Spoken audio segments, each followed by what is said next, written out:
Mr. Chadli, Hello. welcome. Hi. Man, I've been looking forward to this one. We've had Touche. this in the diary for about a month now, Amen. Yeah. and you called me yesterday, and I could just tell you were pumped for today. Yeah, I really was. I was. It's I didn't know what to expect, if I'm honest. But I thought to myself, it's seize every opportunity. It's really love I've watched his stuff before and thoroughly enjoyed it. And there's been some amazing people in this seat. Mm. So I guess if I'm gonna be honest with you, I was I'm not gonna say nervous. I'm gonna call it what it is. I always try to be quite honest, is somewhat fearful, I guess. Really? Why? Um, well, look, I think a lot of people try to hide that. Like between me and you is, I think there's two things you can be in life. You can either be brave or you can be courageous. There's a big difference between bravery and courage. And I'm not a brave person. A brave person just runs in, no thought, no hesitation, stuff like that, no fear. But I'm a very courageous person. I could be absolutely fearful inside and very scared, but I will still march forward and I will still fight. Now that's courage. So yeah, no, I was fearful, and I thought, well, got to put on my big boy pants and show up, and I gave my word, and that really still means something to me. Being a man of your word, your word is your bond, and I think it's you know your word should be as good as a contract. But even nowadays, like, a contract isn't what it used to be. You can be with a record label and you can get out the deal. You can say you're going to commit even something as stupid as to your phone provider. I'm going to stay with Telstra for 12 months. But then, hey, you see a deal with Optus, and hey, you go see Optus, and hey, we'll get you out of that contract and you can come with us. Our word isn't what it used to be. I always try to. I hope anybody that knows me, when I give my word, I always follow through on that, and that's very important to me. And it's not particularly for the other person. I've got to be honest with you. It's quite selfishly, it's for me. Mm. If you want self-esteem, do esteemable things. So yeah, it's I gave my word. I was not gonna back out, and I found myself yesterday watching the podcast, and seeing some of the guests, and how have they done it? What angle did they go for? How did they act? Um, and then I thought, nah, because there's already them. I'm me. Just come and be myself. It's There's a line from a play, and honestly, you'll be surprised, but I like it. I try to live my life by this one line. It's from William Shakespeare's Hamlet, and it's a very simple line. And it says, "To myself be true." And as long as I'm true to myself, it doesn't matter if people like me or if they don't. Um, it's nothing worse than me not liking myself, and I've had points in my life where I've really had that. Been a chronic people pleaser, doing what I thought people wanted me to do, or acting in a way that I believed people wanted me to act for them to like me. But I didn't like me. How can I expect people to like me when I don't like me? Um, we're very, very tribal people. We are, I think, from the beginning in our core, tribes have been a thing. Um, and eventually you navigate through life, and you find your tribe.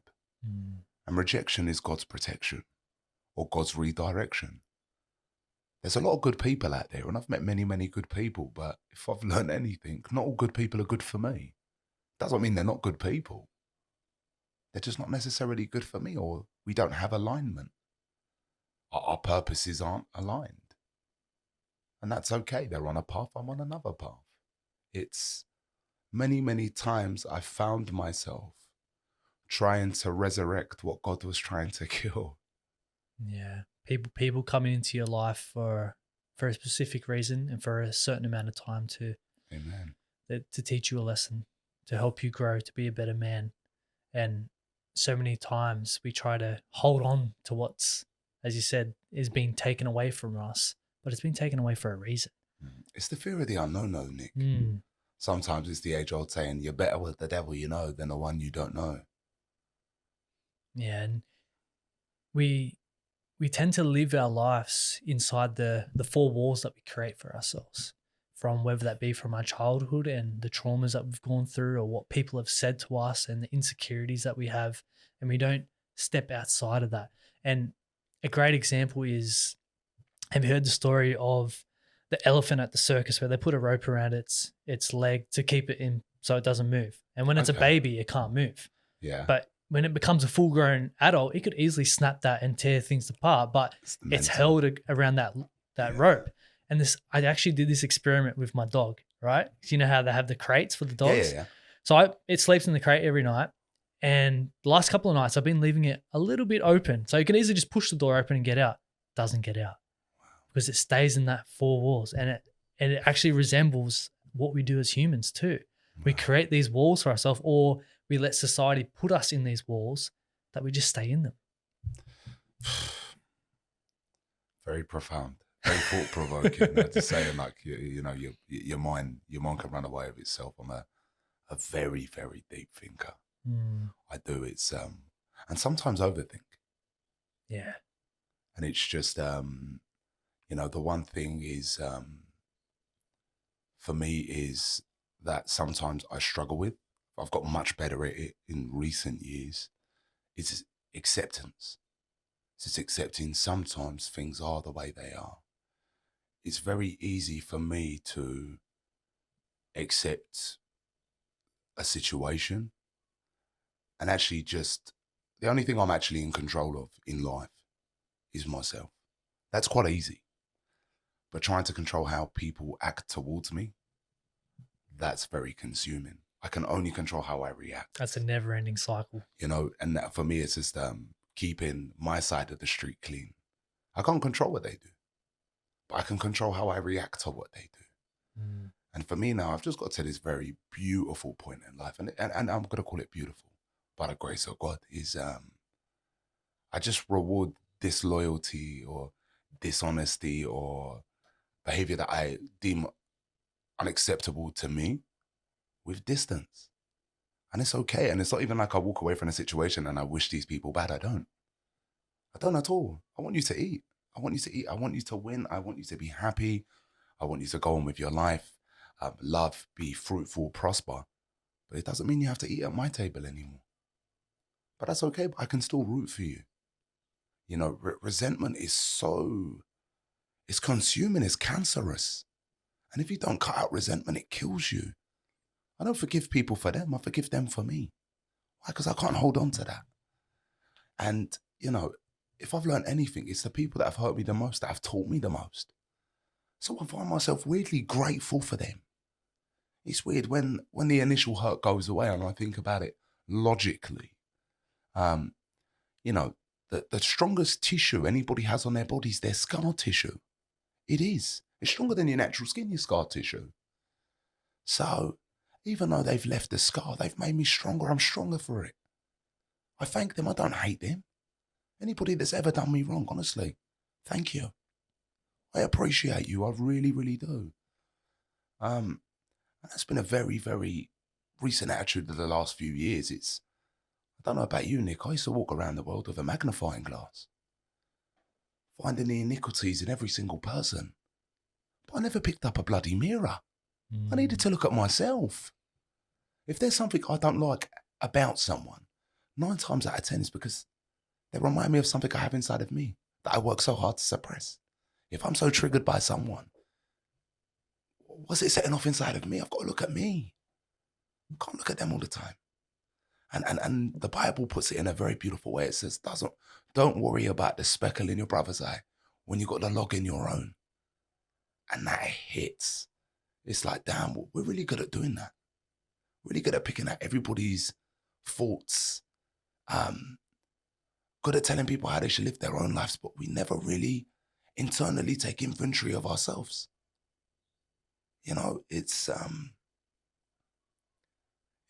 madness. It really, really is. I think it's, you know, we live in a very, very woke generation now, and everybody's doing Yeah. this work on oneself.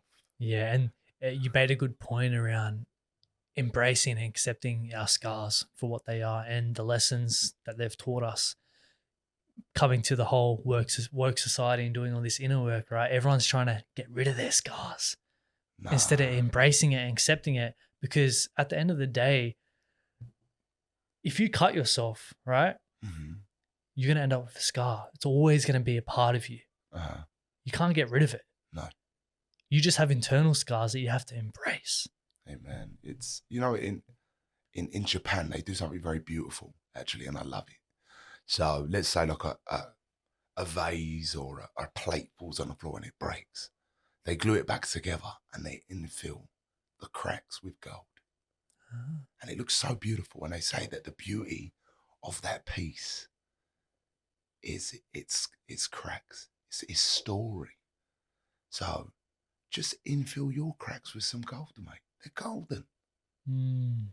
They tell a story. It's our mothers with stretch marks is, I think some women worry about stuff like that, but don't embrace that. My That's partner was beautiful. like that That's too. beautiful. It Yep. tells a story. You carried life. You brought life into this Mhm. world. I say the Slay, exact same girl. thing to my Yeah. partner because after she gave birth to our little girl, like, obviously your body's not going to be the same. Yeah. And I was like, you just carried our daughter for 9 months and then gave birth to her. Like, that is amazing what the human Created body a did. human, bro. Like, that's amazing. It is. And I had a previous guest speak about this in the way of our life is like the mosaics, the artwork, where they're all the different pieces. Yeah. Each part of our life is just a little piece of that mosaic. And it's going to be very interesting to see what that finished artwork looks like at the end of our life. That's a very beautiful way to put it. Mm. It's I like that. It's very thought provoking indeed. It's man, it's been a journey. You see, when you sit down and you get time to reflect, and I think I'm very good on my own now, and I never used to be. I used to have this, best way to describe it, it's like the washing machine head, just going around and around all the time, and just had no peace. Your mind really can become a prison, Yes. and I was very much, imprisoned in my thoughts, and could never really sit with myself, and I was constantly, how can I say, avoiding, constantly going out, drinking, self-medicating, taking drugs is just so much in avoidance. And look, I'm in recovery, a couple of years up. I don't really fixate on time. I've got a good amount of time, but I only have today. I don't take that for granted. I'm very aware of that, and I can go to the same nightclubs that I used to. I went to a 12-step fellowship, and learned a lot about myself in that process. I won't name the fellowship. It's for anonymity reasons, shouldn't be named at the level of press, radio, etc. So I will honor that. But we do something called the 12 steps, and it's very much an internal journey. It's a journey of personal accountability, and it's yesterday I went out with some friends and celebrating stuff, and people were drinking, having a great time, and people are surprised that I don't drink and I don't party, but I still go and have a great time, and it's amazing how years later the same clubs I used to be in rocking the 2-step, I just go there and rock the 12-step. It's amazing how I thought I needed these things. I was quite, how can I say, introverted without, but put a drink in me. I became somebody that I always wanted to be. I had this level of confidence because, as I say to you, back in my core and in my essence, I can be quite fearful. Like stuff scares me. It does. If I'm going to be honest, I don't walk around scared. And if I ever have to defend myself or protect myself, I will. But naturally, if I'm being 100% honest, for full disclosure, life scares me. Relationships scare me. And what am I scared of? I'm scared of letting anybody too close that they will hurt me. And I think a lot of people feel that way. But I'm very open and honest about that. Yeah. But not with the person, with myself. It's and it all comes back to those things. It's mistakes are only that if you make it twice. And I see a lot of people out there that have, endured and been through hurt and been through pain that still have the ability to love people. I'd say I'm one of them people. I still love people. I'd still give people a chance. But as well, is, for me, I like to balance the books a bit.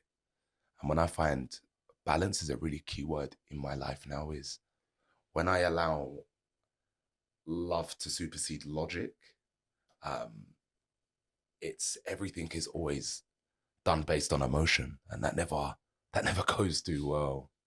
So I always try to balance the two out. Yeah. Just try to be logical in my approach, and again, like a good book I learn a lot of knowledge from is My Good Big Book, and it tells me to be wise, be prudent, be sober, be vigilant, and protect your heart. It's very important you do protect your heart. Yeah. That's beautiful. And you mentioned that you're quite introverted, and when you would drink, you would be someone totally different. And as soon as you said that, that resonated with me so hard, because I'm naturally introverted myself. And as soon as I drink, I'm the life of the party. I'm someone else. For you, do you believe that's your true self coming out, or what version of you do you think's coming out there? What, with alcohol consumption? Yeah, with alcohol. Because do you feel like because we're naturally introverted, we put on this mask where we don't want to be out there, we don't want to be in the limelight, yet the alcohol brings down that mask?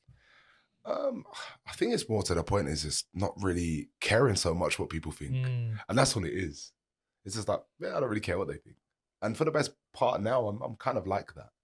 And not in a callous way where I'd have been before, like, oh, fuck them, I don't care what they think.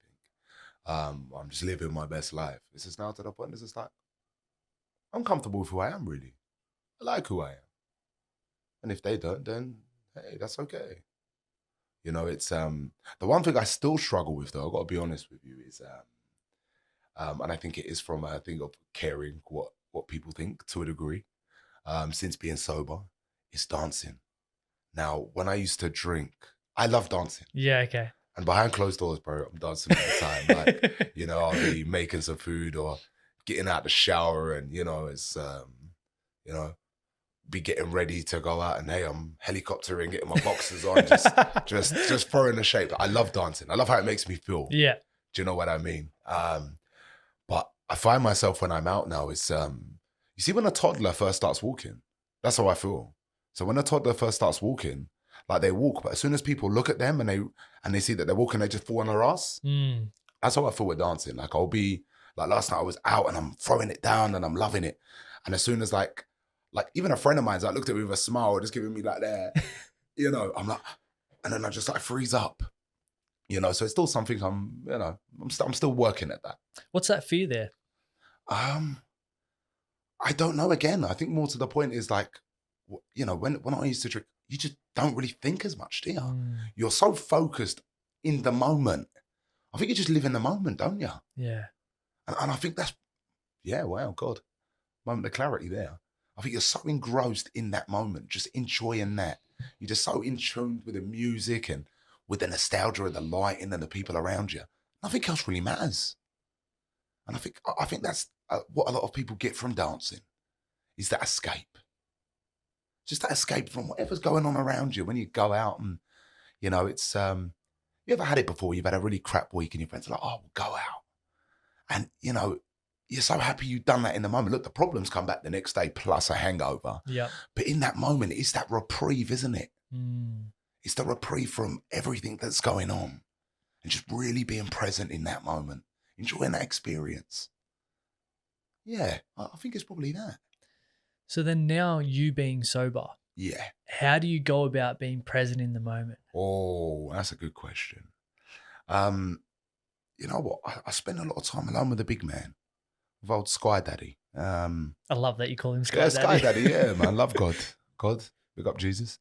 Yeah, it's, it says to pray and meditate on the word daily. And there's a book in the Bible, I don't know if you ever read it. It's called the Book of Proverbs. And Proverbs is the book of wisdom. And still today, from how many years our good book was written, it's still so relevant to today in its lessons, its teaching, and whatever I'm going through. So there's 31 Proverbs. Well, some days have 31 days in a month. Some days I have to do extra because of the durations of the month. But I try to do one a day. And whatever I'm going through in the day, it kind of delivers me my answer. So how do you read one prophet a day? One proverb a day, yeah. And then you kind of live by that prophet for that day, or how does it just helps me to navigate what I'm Okay. going through on the day. And it's, look, for me, I can be very quite logical and very black and white. I don't really navigate very well in the grey. I've got to be honest with you. Mhm. And I think it's probably for what I do for a living and stuff like that. It's very methodical. It's very black and white. Don't really like ambiguity. It's not really my favorite thing in the world. But by this is, if I was to go tomorrow to IKEA to buy a table or a cabinet, then what am I going to use to construct it to make sure it's as per its manufacturer's requirements? I'm going to use the instructions, aren't I? And I'm going to build it as to that spec. Why? Because it's going to be as stable as it can be. And for me, the Bible's my instruction manual, man. I don't always get it right, Nick. I don't. I'm not a perfect person. I don't float around the house. I'm far from it.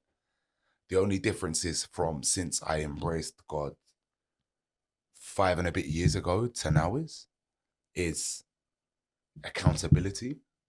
And so repent is to turn away from something you're doing that you shouldn't be doing. And the thing I love about the book so much is, I remember when I first come into the faith, I'd done a lot of stuff and I thought I was quite a bad person. And I was never a bad person trying to get good. I was just a sick person that needed to get better. And not sick from having a mental or a physical illness, is having a spiritual illness.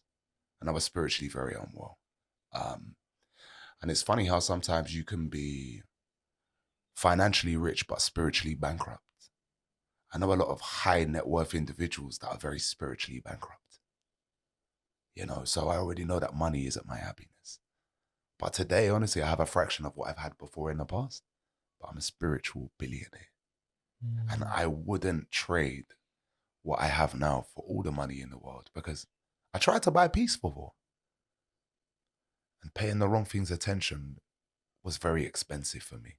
And I never found peace on the end of it. And how can I say, everything was so short-lived.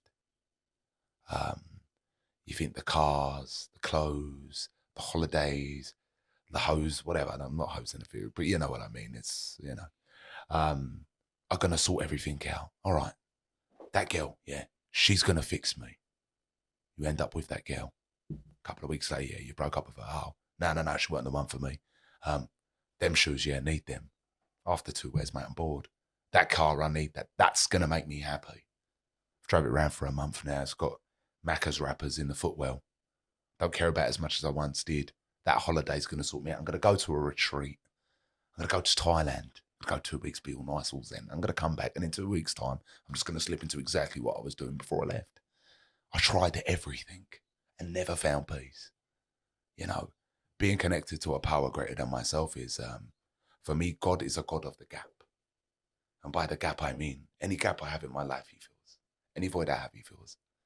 If I don't have a mum that's present, or a family that's present, brother, sister, whatever, partner, he's a God of the gap, he infills that. So people are like, oh, what's your understanding of God? Well, God to me is everything. Like, I don't think he's some big guy with a big beard that's, up there saying to Jesus, oh, make sure there's enough crystal in the VIP area for Biggie and Tupac. No. God is everything I need him to be. But he's greater than me. Everything I need God to be, he is.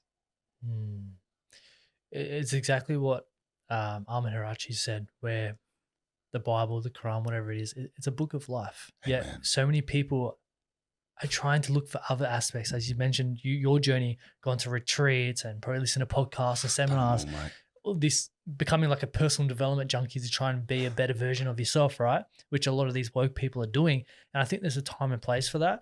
But the Bible, the Quran, whatever it is for you, like that's the book of life, and that's what you can always come back to. And then the other stuff just helps you to build on top of that. Of course it does. It's, all right, give you an example. It's, if you were to go to bed tonight and, so you didn't plug your phone in overnight and you wake up in the morning and it's dead. Well, why? Because you didn't connect into the power source that's meant to charge it. That's all I do, mate. I stay connected to my power source. And it keeps me quite charged up. Keeps me well, keeps me full of life. when I disconnect from it for too long, I think people around me can tell. I can tell, but usually I'm the last one to know it. Um, I become very ungrateful. I become bitter, um, angry, petty, um, all of the things I'm not. And to be fair, like I'm nothing without God. I'm gonna have to humble myself and say that I'm not. Like without God, what am I? True, if I'm gonna be true to my essence in my core. I'm violent. Um, I'm angry. I'm an alcoholic and I'm an addict. But with him, I'm everything, mate. Everything I couldn't hope to be, I am with God. Without him, I'm nothing. I have to humble myself and say that. You know, it's I'm very blessed that I found God in later life. And you know, a lot of people, you know, Nick, I get some people just call me up to pray for them. Friends of mine are going through hard times. Hey, Jay, can you pray with us? Yeah, mate, I'll pray with you. And they say your faith is amazing. Some of my friends say, I don't believe, but I believe in how much you believe. And why do I believe so much? For me, it's this simple. God didn't open the gates of heaven to let me in. I haven't earned my place in heaven yet. I don't know if I'll get there, bro. But one thing he did do for me was he opened the gates of hell to let me out. Because my life was hell. Yeah, I want to go back to that, like that journey of where you were spiritually broken. What was that like, and what do you think led you down that path? Like, what was your upbringing like? What role did your parents play and everything? God, wow, we are getting deep. Because who we are today stems from that, And right? I'm grateful for that too. I And never thought I'd ever say that. mm, Never thought I'd ever say that, but I am.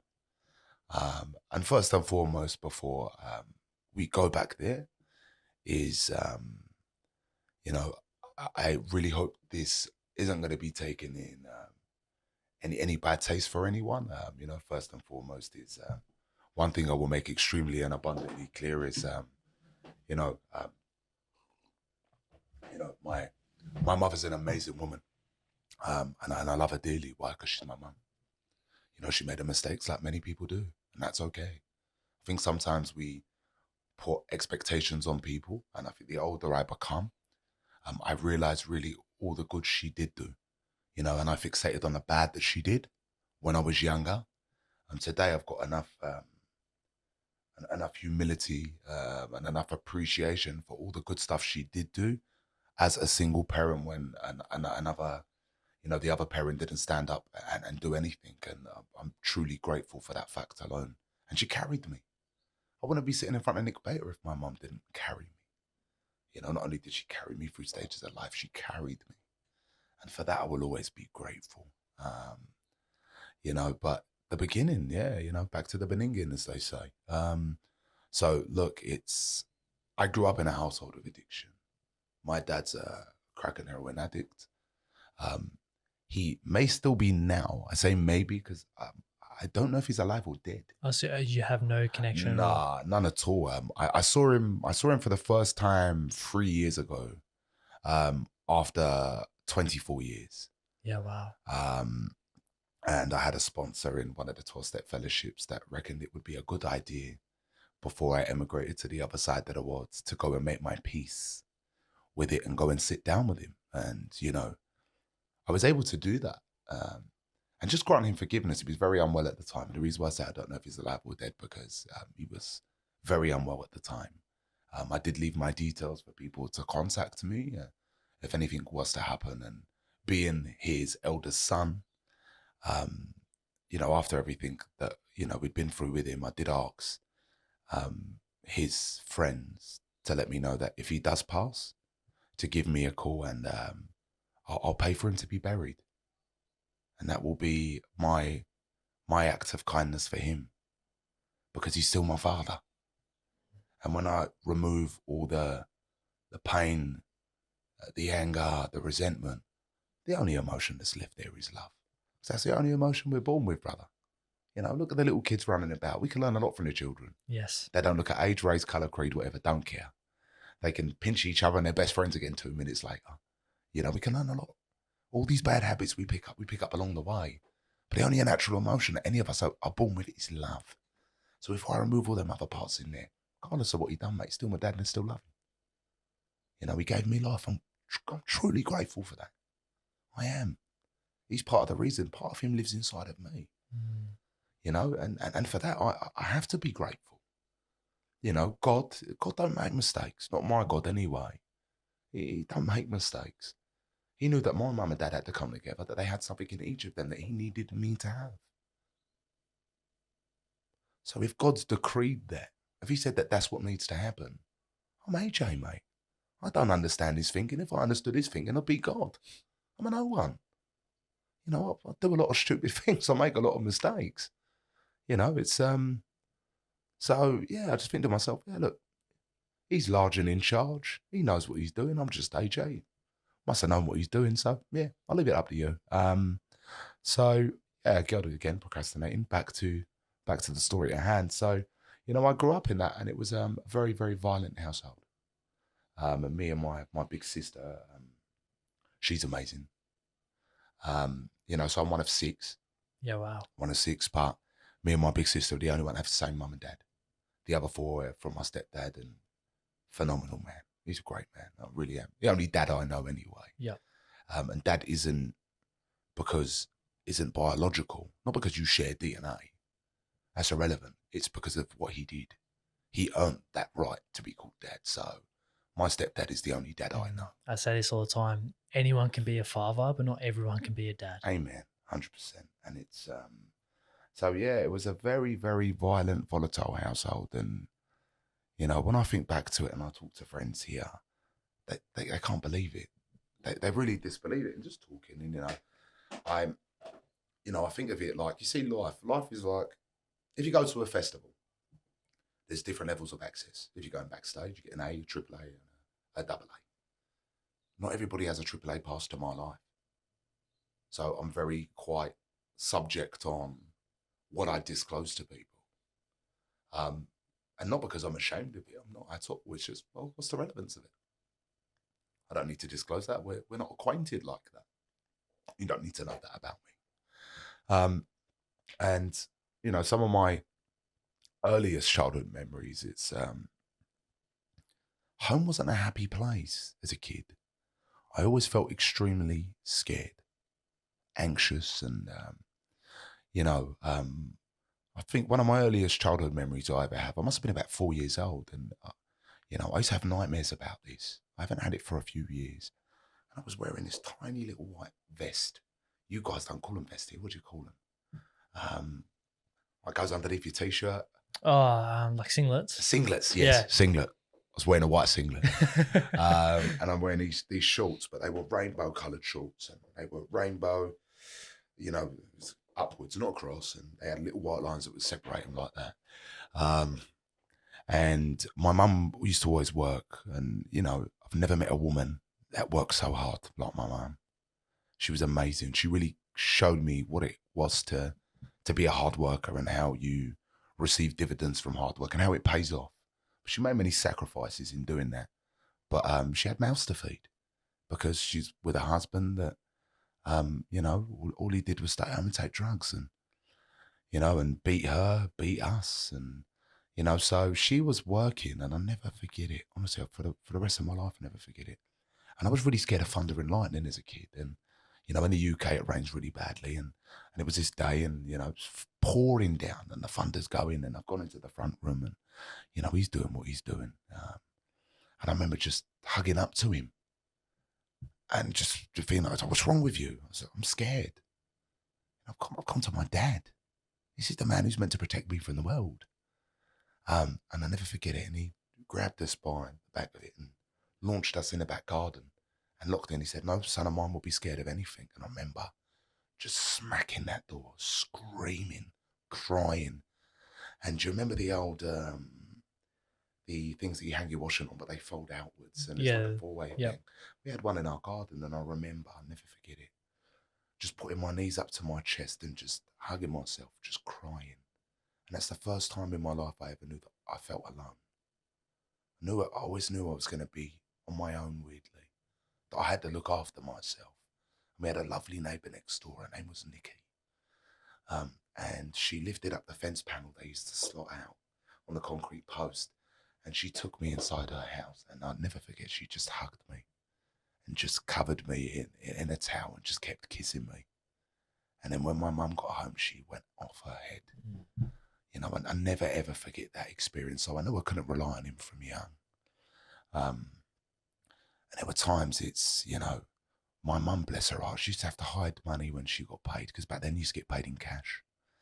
And she'd come home and she was cooking, and, you know, and my dad, he came in and, you know, asked her for money. She said, I haven't got no money. She used to lie to him to try to hide it. And, you know, then he started beating her. Never forget it. And, you know, and he said, I'm sick. I just need my medicine. I'm sick. And I remember as a kid, I used to always try to fight him. Always did as a kid, because my mum, you know, I loved her so much. And I carried a lot of shame around that, even as an adult, that I could never become a man that was very capable of looking after himself. But I could never stop that man from hitting my beautiful mother. You know, even as an adult, it triggered off a lot of problems I had from going out on nights out and hearing a guy maybe being a bit pushy with a woman or being a bit rude towards her. And next thing I know, I'm in a fight with him. Why? Because I couldn't help my mum. When I got down to the cracks of it, that's what it was. Constantly trying to save women, because I couldn't stop him from doing that. I carried a lot of guilt. And I remember when I went and done that piece around it and going through the 12 steps and sitting down with my mum and, you know, telling her the way I felt, and oh God, her heart broke. And she said, son, you tried, but you couldn't. And I would say to her, you know, any ladies out there, you know, in DV situations, as, you know, I'm writing a book at the moment, and actually it's, the book's called Please Mother May I, and it's about the perspective of a son watching it through his eyes. And I would say to any woman out there that's enduring that, is please leave. I never understood why my mum stayed. The complexes that gave me as a man that I carried, and I think, you know, some people say you go one extreme or the other. You know, I've never ever placed my hand on a woman. I never would. You know, I detest it. I detest people that do that. But I know the complexes that gave me, even in some relationships, and, you know, it's an example, you know, that's just not okay. And also, more for yourself, it's like these ladies don't deserve to endure that. You know, that's horrible in itself. That isn't love. Putting your hands on somebody that you claim to love and care about, that's not love. You know, these firm resolutions that you're not going to do it again. He always did it again. It always got worse. You know, it was us, it was her, and always made these firm promises that he was going to change. He never did. Some people do change, though. I'm not going to tar everybody with that brush. Some people do. But I know the complexes that gave me going into manhood, into adulthood. You know, so if anybody's there and doing that, if you're not just going to do it for you, do it for your children. You know, do it for your sons, do it for your daughters. You know, I carried a lot of guilt over that subject matter. And, you know, he was evil. And I used to think he hated us. Why does he hate us so much? Now in hindsight, I realise he never hated us. He just hated himself. Do you have empathy for that man now? Do you know, I sat in front of him and I'll tell you exactly how that story went. And it's just how we are talking. And I sat down with him, and again, he was intoxicated. And we're talking just like me and you. And I walked up to him and said, oh, you all right, mate? Having a chat. He's talking to me and telling me stuff, and, you know, saying, oh, he had a wife, he had kids. And I was very interested in that convo, so I wanted to hear. And still he was blaming my mum for everything, even though she didn't do anything. He was blaming her for everything, and, you know, and took no accountability, and that wound me up. But at the same time as well, I went there with an expectation, I guess, for him to be accountable. And, you know, so the first thing that needed to be managed there was my expectation. When I have expectations for things, I'm always disappointed. And, you know, we're talking for a while, and I'm thinking, you don't even know you're sitting across from your son. I'm your son. Talking to him, and I'm thinking, the penny's going to drop soon. Has to. And then I told him. I said, do you know who I am? And he said, no. I said, I'm his son. You know, and that was tough. It was a tough moment, I think, for us both. And I just said, look, you know, I forgive you, and I thank you. You know, you made space for a great man to come along into my life and teach me some stuff like, he was a good man. He was good to me. So thank you for that. You wasn't capable to do the job and you made way for somebody that could.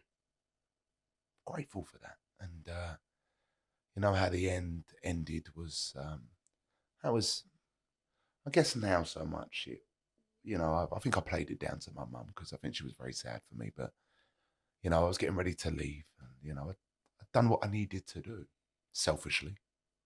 So I did go there for me. But also to grant him his peace. I guess it was for both of us. I don't know. If I'm going to be honest about it, it was mainly for me. I have to be honest to that fact. For me to make my peace with it.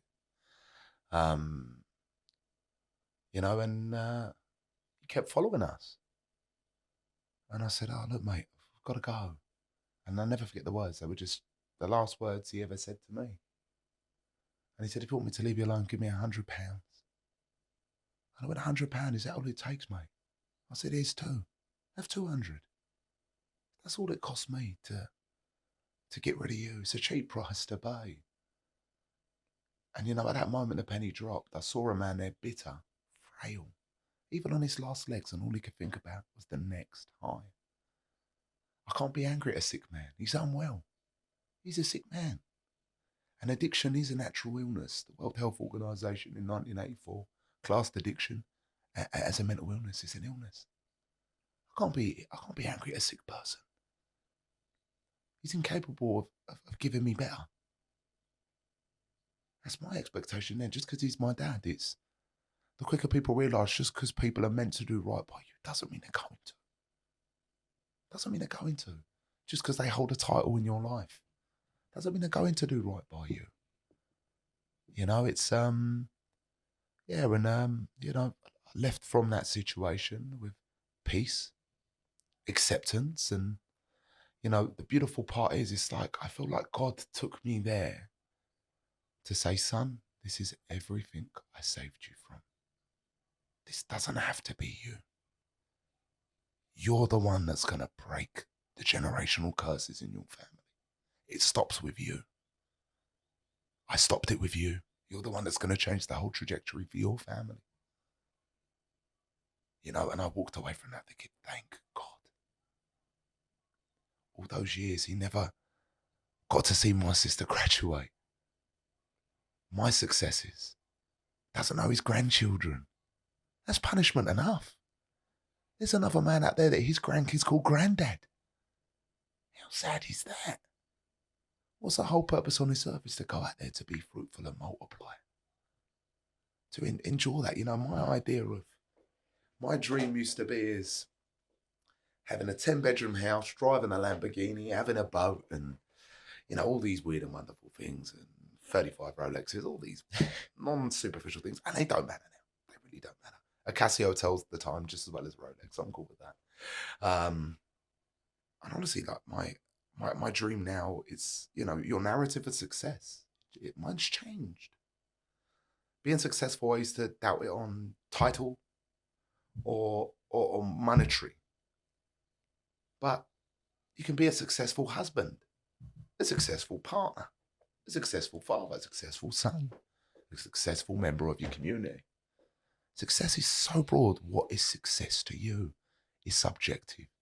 And the same dream is, somebody said to me the other day, what's your dream? And I said, well, I haven't met her yet, the person I'm going to spend my life with. I haven't met her yet. But honestly, my idea of success is if I can sit at a long table like this at the end and look, and there's my children and my grandchildren on a Sunday having a nice family meal. Hey, mate, I would have made it. That's my idea of success now. It's family. And just for many of us, it's just because we're products of broken homes don't mean we have to be providers of them. It can stop with you. Many people make resolutions, but not many people make choices. There's a difference. You're making a resolution, you're going to say it, or you're going to make a decision to say, nah, it stops here. It stops with me. And I made that decision. I surrendered, I gave everything over and I said, God, I cannot do this alone. Help me. I don't want to be like him. I don't want history to repeat itself. And I'm quite hopeful it won't. I really am. And it's So that childhood then, you know, he left and he ended up leaving and he went to jail. He got locked up for many years. And, you know, there was a couple of years of just me, my sister and mum. And I thought stuff would get better. It didn't. It got worse. And by that I mean and I feel sorry. I really do feel sorry and have a lot of empathy for mums that come out of those situations because they're still expected to be mums. There's no reprieve to go away and heal and rest and have your time. The kids still need raising. She was very distant for a while, you know, and unfortunately, there was someone inside her house and home that looked just like what she had escaped. It was a constant reminder for her. It must have been hard. I looked just like him, you know, and even in some of my behaviours in later life, of some of the traits that he had coming out of me of anger, you know, and resentment, because these things used to consume me. I used to fixate on that. It controlled me. What if you had the childhood that I had? We didn't have nothing. We didn't have the nice clothes. We didn't have anything. And there's a very thin line between being a victim and a perpetrator. And, you know, kids can be evil. You know, I was bullied a lot as a kid because we didn't have the nice clothes. We used to have to go buy stuff from, you know, from the boot sale. I remember having shoes 2 sizes too big for me, having to stuff socks in them to fit. You know, hand-me-down clothes from people. You're coming outside playing down the road, and there's kids from the house down the road where you've been given their clothes, and they're teasing you for it. That's my old T-shirt. You know, and then that really started a very dangerous path. I realised when I was violent, people stopped bullying me. They were scared to. And a lot of people, I think, at points in life thought I was tough. I was never tough, mate. I was scared. I'd attack you before you attacked me. Still scared, even though I've attacked you, to defend myself. When I resorted to violence, people didn't give me problems. I was safe. It comes back to they say kids are resilient, but they're not resilient. No. They just form coping mechanisms, and yours was anger and lashing out. Yeah, it really was. And I look back on it now and some of the stuff, you see, when you look at it, even when I think about it, it's like I'm looking through someone else's eyes. I don't feel like I'm looking out of myself. You know, I feel like since I've come into the faith, it says you'll be reborn. Your mind will be renewed. I feel like a whole brand new person, mate. I don't recognise that person. I really don't. They were so lost. I would hate to go back there. You know, it's been a journey, but it's been a journey that's been so worth it. And, you know, if I didn't live that life, I wouldn't experience this life I'm living now. You know, I really wouldn't. And it's, you know, that anger mixed with the fear of being inadequate then gave me this drive like no other. I had to show the world I was good enough. I was going to be a someone. Because I was always seeking my value externally. I always needed people to tell me I was a someone or I was important or to look at me in a certain way. Always looking for esteem from other people, but didn't like myself. You know, today, mate, I don't need that. I can look in the mirror and I'm pretty comfortable with what I see. You know, how can you walk out wearing thousands of dollars worth of clothes, but inside you feel you're not worth $5. Today, mate, I feel the absolute part wearing a fucking Kmart t-shirt, mate. I feel amazing. And they're good quality I can these wear days. a $6 t-shirt and I feel amazing. I feel absolutely amazing. I don't need those things anymore. I'm comfortable in me. You know, I've just found peace. It's a lovely place to be in. From what I've come through, I spent most of my life, honestly, Nick. The world is beautiful, you know. There's beauty to be found everywhere. But sometimes we miss the beauty of the forest because we fixate on a few ugly trees. Just because a couple of trees are ugly, we miss the rest of the beauty of the forest. And everything I've been through today, I work with a lot of people. People gravitate towards you, and you seem to like something about you. And I talk about myself, and I hope that they identify with something. And I say, well, this is what I did. I'm not qualified to go around telling everybody what to do. I struggle to do that with myself. If I don't know enough about a subject matter, I try not to have an opinion on it. Because there's a lot of experts without experience. The world don't need another one. If I've been through it, I'll offer my 2 pence worth. I'm not going to tell you how to live your life, mate. Live for you. Find what works for you. And the best currency I have to offer the world today is very simple. Is the darkness of my past has become the light in the life of many other people.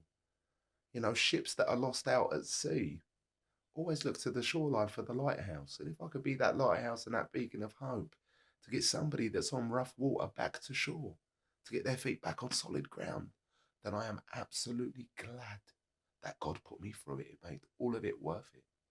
From abuse, whether that's physical, mental, sexual, whatever I've been through, I would go through it all again if I could even touch one person. And going through the process of recovery, I've got to work with many men and see people's life change. And the only thing I've had to offer them is my past. Is to show them my scars and say, this is where I was. This is how I got to where I got to today. And if you're willing to do the same, maybe I can help you walk the journey. Makes you glad. Because a man without purpose, when a man doesn't have purpose, we're lost. We get our esteem in purpose in work. If you look since the beginning of time, even from the days of Adam and Eve, before God gave Adam and Eve his partner, what did he give him before anything? He gave him work. Adam was in the garden working. He was naming animals, tending to vegetation, all these things. So we get a lot of esteem in our work. Adam didn't know he needed Eve. God looked and said, yeah, mate, I don't think you're good on your own. I'm going to give you a helper. I'm going to give you someone. You're not good for you to be on your own. So we get our esteem from our work, our purpose.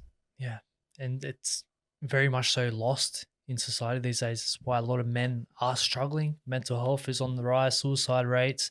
And you even to go back to ancient history and the Roman Empire, right? They had a purpose to conquer everything. Amen. What happened when they conquered it? They turned into deviates because they had no purpose, and then they burnt it to the ground. Amen. We need a purpose. We need adversity in our lives, because if we don't have that, how are we going to, one, transition from boy to man, and two, actually be happy and fulfilled that we're actually doing something with our lives? Well, every man subconsciously has a purpose. We do. And what's that purpose? It's to mentor. Let's show the ones below us how it's done. It's a man that isn't accountable to anybody is a dangerous man.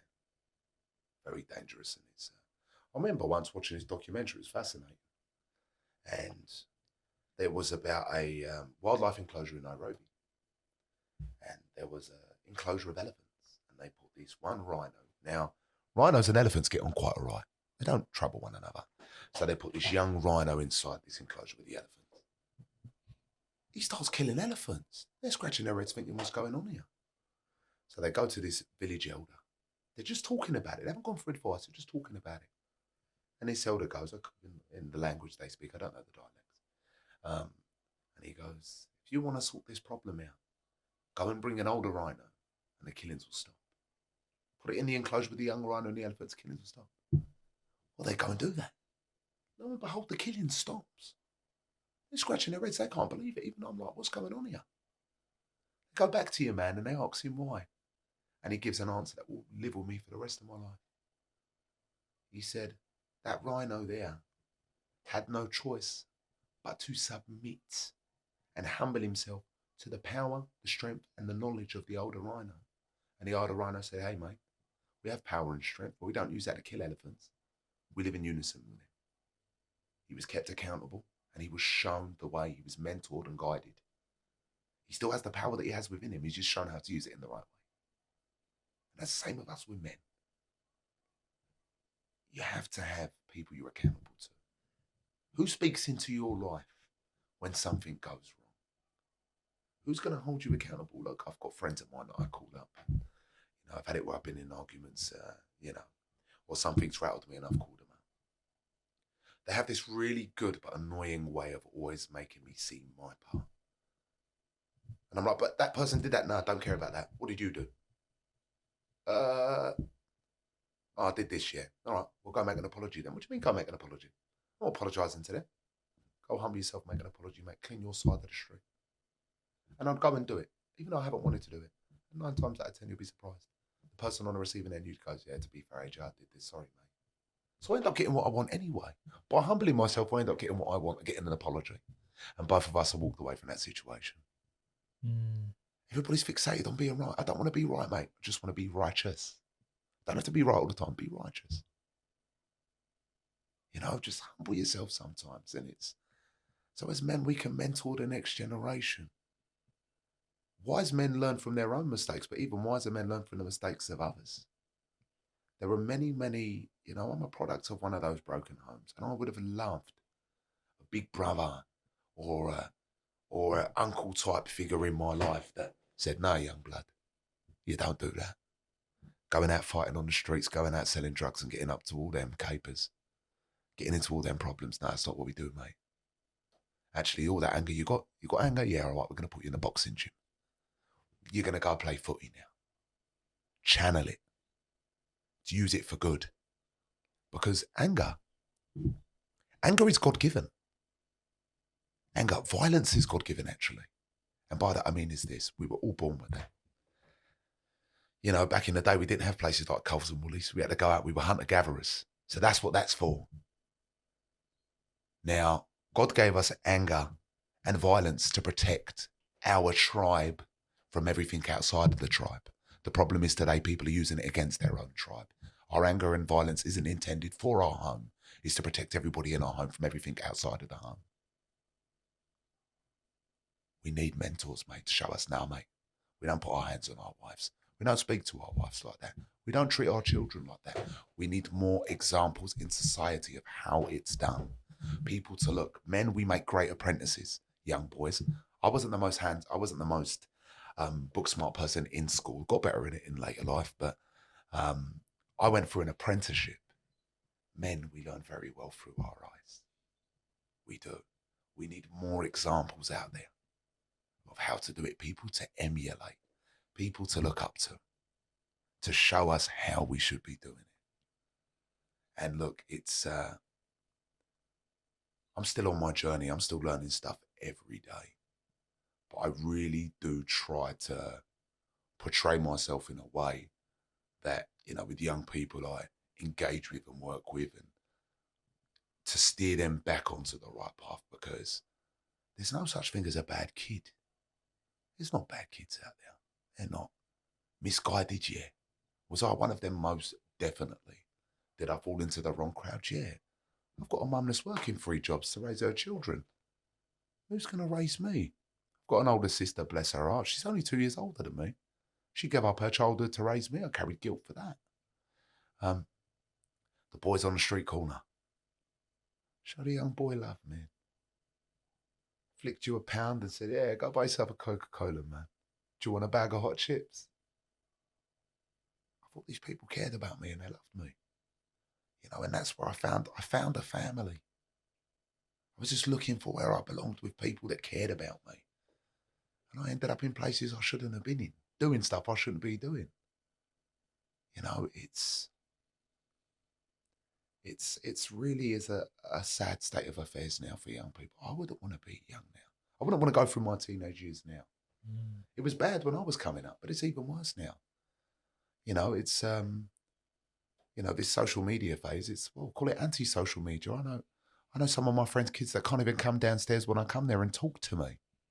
They don't actually have those skills. No, we're more connected than ever, but we're so disconnected. How can we have a means of communication but not be able to physically communicate? Yeah. It's addiction. How can something that's meant to connect you be the same thing that's disconnecting you?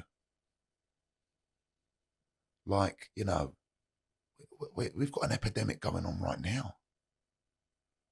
You know, I've never known mental health to be like it is in the last couple of years. I've never known, the World Health Organization recently did a study and it says there's an epidemic going on internationally and the damage that it's causing upon somebody's health is the same as smoking 15 cigarettes a day. And it's the epidemic of loneliness. People are more lonely than they've ever been. And it's causing physical damage to people's health. The same as smoking 15 cigarettes a day. That blew my mind. Do you feel like what's happening in society with social media is, in a way, man-made? As in, like it's been put in place for a certain reason? Oh, God, yeah. Without a shadow of a doubt. But at the same time as well, it's subjective. And your position affects your perspective. And by that I mean is, it's a great tool for marketing. It's a great tool for getting some good messages across. We connected through social media, so it can be used for good. It's what are you using it for? Yeah. What are you using it for? If you need your esteem through it, the thing that blows my mind is, and this is the thing that I don't get, there's people on Instagram looking for likes from people they don't even like. They don't like them. But they want them to like them. Just like. But they don't like them. Isn't that insanity in itself? We want all these followers and everything like that. It's a trap. It really, really is. It's, when we stand together, the one thing we've really lost, and even since I was a kid, that you don't feel as much anymore, I feel like it's coming back, is the sense of community. Everybody's very disconnected. I think COVID really solidified that as well. Was a real decline in the whole unity piece. Is the sense of community and divide and conquer. We're very easy to control individually. But together we stand a chance. That's coming back to my point of, this is why I think it's created to make us alone and solo, so we're more controllable. But there's stuff about this biblically. It talks about this in Revelations, about the end times, about people will be lovers of themselves. People will be adulterous, all of these things. There's many, I wouldn't bore you with it, but, it's there written. It's many, many things that are happening today, written from thousands and thousands of years ago.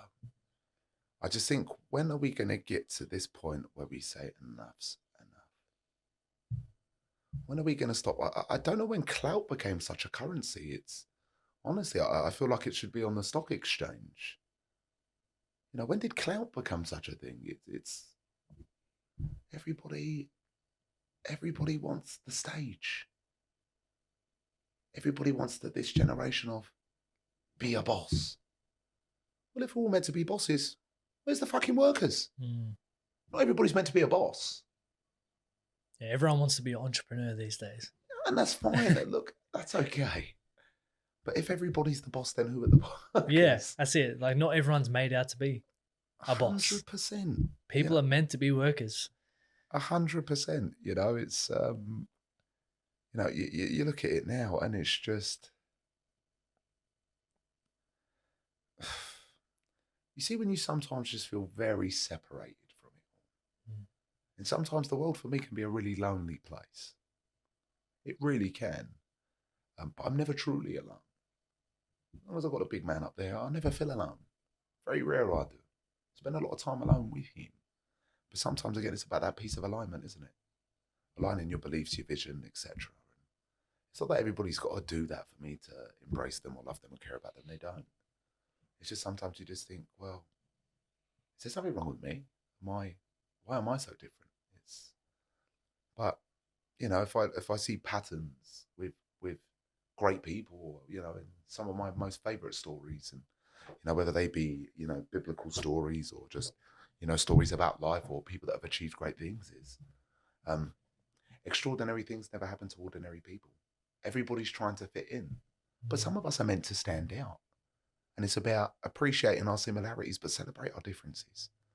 I love when someone is weird and quirky. Yeah. When they're just different and they really own that. I find it so endearing when somebody is unapologetically just themselves. You know, it's sometimes it can be very much on surface level. You know, there's many people that know me, but they don't know me. I think sometimes I probably look a bit cooler than I am. You're a pretty cool dude. But behind it, honestly, bro, like, I'm the biggest geek going. I'm obsessed with Harry Potter. I love Lord of the Rings. Love a fucking board game. Like a board game. I love reading.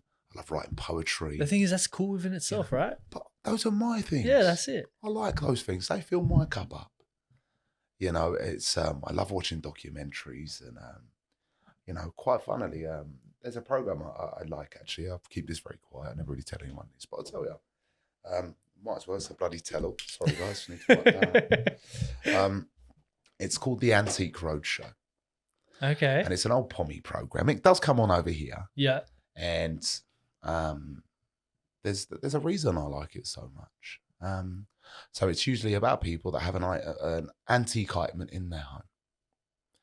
And they'll go and take it to a roadshow, and there will be these panel of experts that will sit down and give it an evaluation of some sort. And every now and again, when you watch the Antique Roadshow, and this is... I used to watch that as a kid now that I think about it. And it's got a guy called David Dickinson. Yeah, my White parents, guy, a lot of fake tan. I know the show Orange, now. bro. He looks like a Cheeto in a suit. You love that show, do you? Love it. Love it. But there's the little rare moments in it that I love. Is the reason why it speaks to my heart so dearly. Now, okay. And this is very pertinent to people. And if there's anything I really hope somebody takes away from this, it's this. So I was watching an episode, must be about 4 years ago. And this person comes along with this vase. And they put it down on the table, and this expert goes, "Oh, this is a Ming vase from the Ming Dynasty, from Emperor Ming in China in the 1st century." And he's going on for about 7 minutes. And I'm like, how much is it fucking worth, man? And everybody's looking around. You can see the guy on the TV. He's like, how much is it fucking worth? And everybody's looking like, how much is it fucking worth? And he goes, I guess you want to know how much it's worth. And he goes, yeah, I do. And he goes, it's absolutely priceless. That vase sold for $30 million. He bought it for $5 at a car boot sale. $5 he bought that. Now, like most people in life, just like this, your value is always your value. You're always worth $30 million. But when you sit on the wrong vase, or you're in the wrong attic, or in the wrong hands, you can be sold or treated as $5. But your value is always your value. When you end up in front of the right expert, they will see truly what your worth is. And that's what I love about that program. Is sometimes it's not that you're not worth what you are. You are. That never changes. You're just in the wrong hands. Yeah, you got to go where you're worth. Go where you're worth, where people see what you're worth and treat you accordingly. And I love that. Absolutely priceless. And that's what the gift of life is, mate. Absolutely priceless. And I remember when I watched it, I just had this one single Morgan Freeman tear roll down my face. And I would just celebrated 3 years of recovery at the time, 3 years of sobriety. And I remember my friend said, "You're right." And I said, that's how I feel about my recovery, mate. It's absolutely priceless. You know, little things like that now. There's lessons in everything. Everywhere I look, I see a lesson. It's just finding it. Learn from stuff. New obsession of mine. I love trees. Become a weird tree person. Read up about trees now. And the tree I like the most, you're going to laugh now. People wouldn't think this. Look, I'm really telling all now. God. More and more's coming out. God, it's moments like this I realise why I'm single, honestly. Like, yep, no, hear it. Yep, understand. But it's, I was reading up about the palm tree. It's a fascinating tree. And the thing I love about it the most is it's a tropical tree. And it has an ability that most trees don't have. Is in the middle of a storm, it has the ability to bend all the way down to the floor, but it never breaks. And I thought, wow, that's me. I need to be a palm tree. Be able to bend. I can bend right down to the floor, but I'll never break. You know, it's always a lesson to be learned. Always. Just depends. How willing are you to open your mind up? Everybody wants to be a teacher. Sometimes you just got to be the student. I don't really know much about much. I know a couple of things, yeah, but I don't know much about much. I'm pretty teachable. I learn new stuff all the time. People younger than me teach me stuff. You know, I'm at work and yesterday I was at work, I'm quite a wizard on Excel. And, you know, as a young intern we've got, you know, comes from uni one day a week, and I'm quite senior in the business I work in. And I'm on this spreadsheet and I'm doing stuff a very old manual way. Look, still doing it. And, you know, if I wanted to be dismissive, he said, I've got a quicker way of doing that. I'd be like, who do you think you are? Man, you're a bloody intern, 19 years old. You can't tell me nothing. I humbled myself in that moment. I said, oh, go on then, yeah, please show us. And honestly, done control, and another couple of buttons. And what usually takes me about 5 minutes to do was done in about 3 seconds. Be teachable, mate. Be teachable. You haven't got to be Mr. Miyagi. Sometimes you just got to be all right being a Karate Kid. Sometimes you just got to sit there and wax on, wax off. You know, be teachable, man. This has been a real journey today. It's very rare I get an opportunity to sort of recap in such depth. It's kind of like a confessional, wasn't it? Well, I appreciate you. All I said was come with an open mind and have a smile, and you've done exactly that, and you've just opened up. And that's why I love doing this podcast and having this environment, this safe space for people to just feel comfortable in doing so. So, man, it's been amazing. Expression is the opposite to depression. Talk it out. I used to think there was a real weakness in doing that. And I used to always try look so tough on the outside when I was dying on the inside. Now, mate, I'll have a good cry. When I need to cry, I cry, you know. Cry all the time. I schedule crying now. I've got my 2 films, I schedule crying. If I feel a bit overwhelmed, I schedule crying. I've got my 2 go-to films. The Blind Side and The Green Mile. Every time. Another one is Hacksaw Ridge. That's a good one. That makes me cry too. But Happy Tears. I know why you're single, mate. Yeah, I get it. But honestly, it's more to the point is, look, if we wasn't created to have that, you know, God clearly created us with that. It's a stress relief mechanism. You know, like, look, I'm a plumber by trade. You know, a boiler has a pressure release valve. If too much pressure ends up in it, it lets off. Why? To make sure it doesn't explode. And it's the same with us.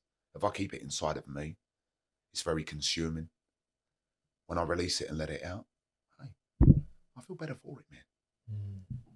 I don't care what anybody thinks. I don't care if I look a certain way.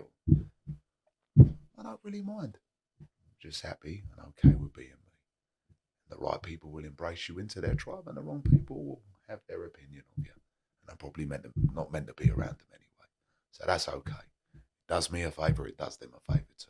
It allows us to be with the people we're both meant to be with. So it's pretty necessary.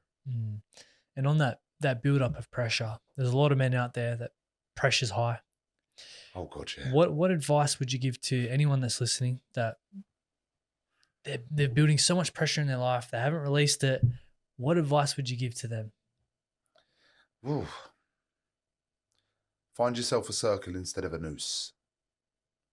A circle keeps you accountable. I have a friendship circle, very small. Now, a noose, you can have a noose of friends. Now, I'll tell you the difference. A noose will sit down, will buy into your crap, won't keep you accountable, won't tell you you're wrong when you are. They'll say, no, you're absolutely right, mate. Yeah, totally agree. And will just feed into your insanity. And they will watch you get on that chair, put that noose around your neck and kick that chair from underneath you. They'll watch you hang yourself. Find yourself a circle of accountability. Point number 1. Point number 2 is, you know what? It's all right to not be all right. Ask for help. Humble yourself. We need help sometimes. You know, I had to go and ask for that help to treat many issues that I had. And I'm better off for it. And the third thing is, I would say, trust God. Clean up your own house. Don't worry about what anybody else is doing. And help other people. Give yourself a purpose. When I help others, guess what? You know, even if it gives me a short reprieve, it takes me out of my own mind. When I'm helping someone else, and I get esteem from it as well when I help them too. Now, people are very good at talking about the mental, the physical, the spiritual healths, but also as well, I have social health. Now, I break it up into 3 pieces, my social health. 10, 30, 60. 10% of my time I spend with people that feed from me. 30% of my time I give to people that I feed. My friends, my family, you know, people that really, you know, make me feel good, that I love spending time with them, going out for some food and stuff that feeds me. And then 60% of my time I spend with people that lead me, my mentors. Even sitting down watching a sermon from my pastor that he done the week before, trying to get all the lessons out of it. I need to be led. I need good, orderly direction. Somebody to say, hey, this is how we do stuff. Somebody to learn from, somebody that's ahead of me. There's going to be people behind me in the journey, granted. But I need somebody that I need to say, hey, I like where they are. That's where I want to go. How did you get there? Can you show me? And I've got two men in my life that I'm very accountable to that will keep me on a pretty tight leash. And I speak through my matters of business with them, personal matters. And, you know, they advise. Now, with taking advices, you know, if you look at any leader in the world, whether that's a prime minister, a president, a king, what do they all have? A panel of advisors. Because there's a value in alternative perspective. There's no level playing field with me and these guys. I will always make the final decision, but I weigh up what both have to say. And it allows me to have a more holistic view and make a more informed decision that isn't just subjective. It allows me to see more angles of it, which 9 times out of 10, I end up making the best decision in the end for the collective, not just for me. Because I can be quite self-centered and selfish to my core if I'm just thinking about myself, but I'm thinking about people around me and how my actions impact them. I end up making the best decision in turn anyway. You know, it's, and I just find myself, you know, very grateful. Like gratitude is really the attitude. And in any adversity I've been through, whether that's a loss of life with a friend or a loved one, or a breakup in a relationship that, you know, I've been through 2 of them that have really cut deep. It's gratitude that's got me through, instead of thinking, oh, well, you know, my heart's broken. And, you know, I don't fixate on what they done. That's fine. What they done, whatever, necessary. It's about me. You know, as in project management, we do something, it's called, at the end of a project, we do something called the lessons learned, where we sit down and we look through the project and saw what went wrong and what can we put in place to make sure it doesn't happen on the next project. I don't want to call love a project or life a project as such, but, you know, with that, there's always lessons to be had. You know, we're the same people that will go and spend $30,000 a year to go to a university, to pay for what, in essence? To learn lessons. Some people are going to teach you lessons for free, mate. That's valuable. Thank them. You know, but gratitude always gets me through, instead of thinking your position in life will affect your perspective. Now, we can see an ambo flying down the road and think, you know, oh my God, someone's dying. Or you can think, thank God, help's on the way. It's the same thing. It's just how you look at it. All about perspective. And you find gratitude. Gratitude can be found in the smallest of things. Not, oh, she broke up with me, or she did this or did that. Some people do, or he broke up with me, or he cheated on me. You can think, well, you know, thank God, you know, we were engaged and we broke up. Well, thank God you're never going to know divorce. I was going to have kids. Well, thank God you're not going to, you know, have to pick up your kids on weekends and have that struggle, you know. Or if you did break up and you've got the kids there, just think, well, you know, well, thank God we can be amicable. Or, you know, there's so many different, gratitude can be found in the smallest of things. I find gratitude is the best tool I have in my arsenal to get me through anything. Oh my God, well, I haven't got that car that he's got, but I've still got a car that gets me from A to B. It does the exact same thing. Grateful for that. Oh, I can't go to the restaurant up the city, but hey, I've got a couple of dollars here and I can go get a Macca's. You know, just in the smallest of things, gratitude to be found. It really helps me to just get through anything. Like gratitude is the best tool we have in our arsenal to get through things. Definitely. I'm very curious, AJ. You're a very deep and intrinsic thinker, and we've spoken about God and your faith a lot. Has there been times where you've questioned what's in the book? Is it real? Because I know you're a deep thinker, so I'm sure that's come up at times. And how have you gone about building that relationship with him, God, with Sky Daddy? with Sky Daddy, yeah, it's a good question. Can I pause? Yeah, all good. It's a good what I said. Yeah, all good, bro. God. Oh, just, oh.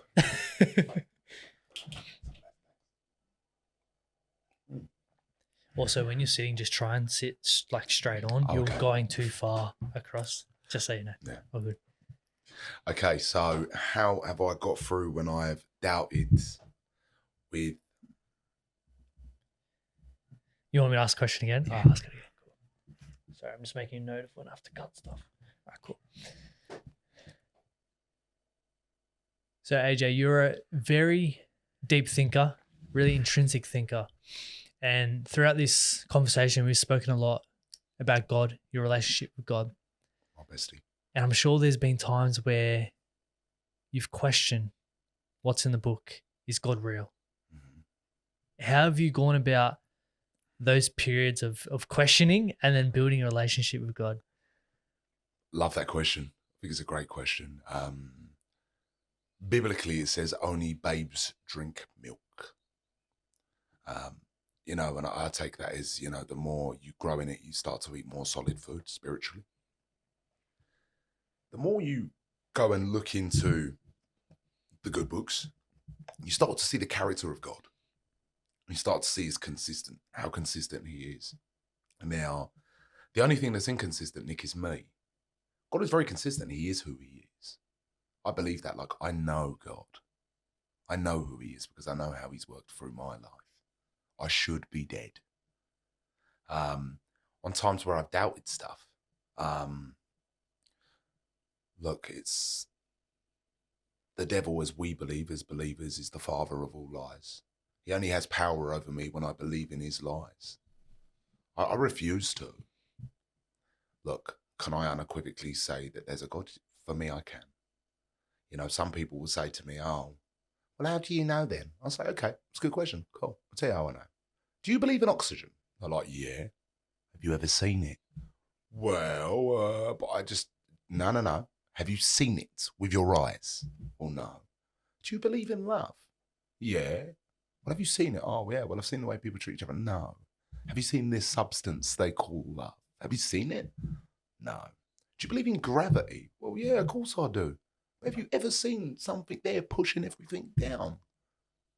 So we can believe in all of these principles that we haven't seen, but because we can't see this divine spirit of the universe, we disbelieve. It's the only thing. There's many things that we believe that we can't see. So why is God so different?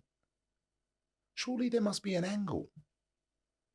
There must be an angle for somebody to try to disconnect us from that, to really try to disprove it as much as they can. Why? For me, really is, all right. So if I see the character of, you know, people like Jesus, he, you know, made the blind see, the deaf hear, the limp walk. So when he left, he said he left a piece of him. He'll send his Holy Spirit to be with us. So a piece of him lives inside of me. So surely it's in somebody's best interest that wants to control me for me to not know the power that I have that is within me. To discredit that. When I go through times of endurance when stuff goes wrong, I've had more adversity being a believer than I ever did being a non-believer. I have. But at the same time as well, everybody wants the test. Everybody wants the testimonies, but nobody wants the tests. Everybody wants your glory, but nobody wants your story. I always get what I ask for from God. The problem is, Nick, if I'm honest, sorry, Sky Daddy, is this. I never get it the way I want it. He always gives it to me the way that I need it. I'll say, oh, God, give me, please. Look, Lord, I'm praying for some more patience. Then he'll send me people for a season that will just constantly test my patience. I ask him for strength. How does he give me strength? I'll meet somebody I'll be very fond of and I'll break my heart into absolutely a million pieces. But I come out of it stronger. So I still got what I prayed for, just not the way I asked for it. You know, so on times where where I've doubted. I've had times where I've doubted, but the closer I've come and the more I've endured and the closer I get to him and the more I see the consistency and how he always shows up now. With God, he hasn't never been late for me, but he always cuts it very thin. He's just on time. He never does it in my timing either. And why? Because he doesn't live in our time. His time's divine. He's not bound by time. He'll do it when he feels it's right. You know, God will really put food on the table for people that need it, and he has for me. But why should he put food on the table if the table isn't stable? I'm not going to put it on there. It's like with your kid, with your daughter. You wouldn't put something on a two-legged table, which is going to spin and go everywhere on the floor. So why is he going to put blessings onto your table? They're just going to go everywhere. You know, it's like, let me try and think of a comparable to, you know, as I say, speaking in parables. Imagine me going up to my 10-year-old son, not that I have one, but when I do, going up to my 10-year-old son and saying, there you go, son. Throwing him the keys to my car and say, go drive my car. Well, I love him, don't I? You know, he said, I want to drive your car, Dad. Yeah, all right, there you go. Why wouldn't I let him do it? Because he isn't ready. He isn't qualified to do that, and it's going to end up hurting him. And I feel like God's like that. Being my Heavenly Father, sometimes he just doesn't want me to crash and burn. So he won't give me something because he knows I'm not ready for it. He knows that the same thing that would be, you know, an inheritance given too early isn't a blessing. If you're not in the right place for it, the same thing that could be good for you can be the same thing that can harm you. Yeah. Our path is written an example of, you know, you're going to catch an aeroplane, right? And you miss your flight and that flight goes down. You go, oh, I'm so lucky I wasn't on that flight. I would have been one of the dead ones. It's like, today wasn't your day. God made you miss that flight for a specific reason. Amen. We think that we're in control of everything, but we're not. No. God controls the path that we're on. Most definitely. And it's like, I don't want to be in charge. No. You know, that's tiring. I'm not in charge of anything, mate. I'll be honest with you. I feel like I make the minimal effort in life. I don't make a lot of effort, but I get a lot done. I just leave it up to him. Just say, big man, you're large and you're in charge. Just do what you want to do. When I operate in AJ's will, it never goes well. But when I leave it in God's will, it works out pretty well. And, you know, it's fear. You know, it's many people accept Jesus as Lord, as Saviour, but not as Lord. Lord has to be in charge of everything. You can have him as your Saviour, but it's all right. All right, Jesus, I'm going to let you sort out my work and my finances. I'll sort out my love life. That's fine. I'm going to sort out this section of my life. But I'm just going to leave those two with you. All the blessings, all the goods, you can do that. God is everything or nothing, mate.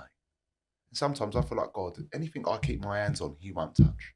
And it's like he says to me, all right, son, if you think you can do better, I'm going to sit back here with my popcorn and watch. And when you fuck it up and you surrender and you hand it over to me and let me work, I'll sort it out. And he does. Everything I keep my hands on, he does not touch. When I surrender, there's always purpose in pain. Go and ask every single lady in the world, every woman. Look, they know labour's a painful process, but they still have babies. Why? Because they know after they endure that pain, something beautiful will be birthed within them. Sometimes, mate, you just got to endure the labour pains and something beautiful can be birthed within you. Pain is necessary, man. Honestly, pain sometimes makes us develop in ways we never would before. And why do we do it? Because we don't want to feel the pain again. It's like a kid you say, do me a favour, Nick, don't put your hand on that fire. All right, mummy, don't look. Why are you not going to put your hand on the fire, mate? Because you got burnt. So that pain was necessary. Same with life, mate. People, God, I remember. I've had times where I sat down there saying, oh, why me? Why has this happened, God? Why not me? Who the hell do I think I am? Even the Son of God was persecuted against, mate. He'd done nothing wrong and he was crucified. So who do I think I am to have a life carefree just because I follow him? Don't work like that, mate. God ain't going to give his own son a pass. Why is AJ anything special? You have to go through it. Purpose in pain. Sometimes he'll use your pain to help other people. We're only thinking inside our own little circle. But mate, this is a guy that's having a look at the old chessboard. He's got 8 billion of us to worry about. Why am I so important in the grand scheme of things? I'm just another person. If he's going to use me to help that person and that person there and he's moved that chess piece, then this will be done, mate. He's a guy in charge. He's my creator. That's like me going on computer. Do you remember the game Sims? Yeah. It's like me going on a computer playing Sims, and the Sims person looks at me and says, AJ, shouldn't have made that move, mate. Who the hell are you, mate? I'm in charge, bruv. Shut up. No different. He knows what he's doing. My book tells me he's got plans for my good, plans to prosper me. He knew my end when he made me. He knows how he's going to get me there. So why am I going to rebel against that, man? That's tiring. It's a fight you will never win. You're never going to beat God. He's God. Sometimes I follow reluctantly. And I don't want to. On some things I'm like, no. But I still do it.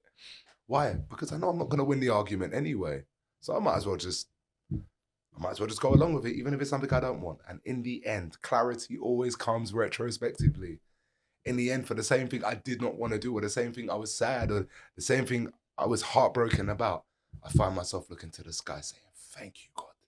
Because I understand why he done it. But he doesn't reveal it straight away.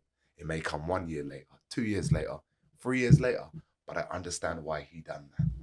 I understand. I'm short-sighted. God's long-sighted, man. He's the God of the long game. He is the God of the long game. Man, I love your outlook. And this conversation has been amazing. We could definitely sit here all day and speak. It's been phenomenal. I think this leaves room for potentially another chat down the path as well. Oh, bloody hell, God. Well, it's I hope somebody gets something out of it. Man, I've gotten a lot out of it. So thank you so too, much. brother. And we have a closing tradition on the podcast where the previous guest leaves a question for the next guest without knowing who it is. Oh, who's your last guest? Can't tell you. Oh, Can't tell you. It's all a secret. But the question for you, AJ, is what personal experience or realization has had the most profound impact on your life, and how has it shaped you into who you are today? Wow. There's been so many. The one who's been the most profound.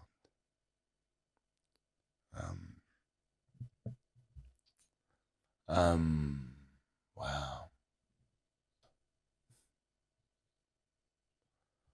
Wow, there's so many that come to mind, but if I have to fixate on one that really changed me, would be, God, that was a pretty good one. I was in a fire. And how that come about is unimportant. There was a lot of stuff that led up to that I shouldn't have been doing. But I did. The age-old saying of play with fire, you might get burnt.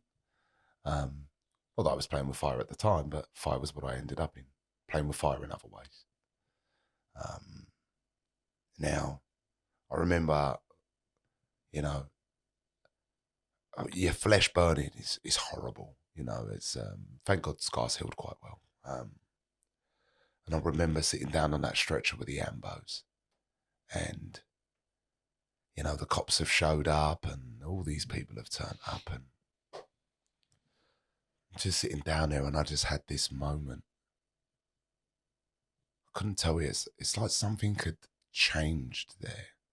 It's like a part of me died there, but a part that needed to go. And I remember sitting in hospital, and all these people are running about and talking about they want to do skin grafts and other such stuff. And I thought, man, something's got to give in, mate. Next time you ain't going to be so lucky. This was a close call. Now, some people are living. If you really want to know what life is about, find the people that are living but they're dead. And I just sat there in that moment and just said, enough's enough, I'm going to make changes.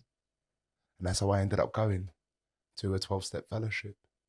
So I found my way there. And I walked through that door, and I heard these people speak. And they sounded just like me, and they were doing everything I was doing, drinking and taking drugs just like me, because they felt the way I felt. And And if it wasn't for that fire, I wouldn't have said the most amazing thing that ever came out of my mouth, that still comes out of my mouth sometimes now. And that was, my name is AJ and I'm an alcoholic. That fire triggered off that, and go in there, to go in there, changed my life. It taught me about me, and it gave me the best thing I ever had in my life. It gave me God. Many things in life have let me down, but you know what? To be fair to Sky Daddy, he's the only one that's never let me down. He's been consistent, so I'd say it's the fire. Was the worst but best thing that ever happened to me, and I'm so grateful for it. AJ, thank you. I'm honestly so grateful Thank for you, this brother. conversation. And Thank you too. It's been amazing. man, I want to give you a hug, bro. Yeah, we'll give you a hug too, man. Come here, bro. Come here, man. Smile, bro.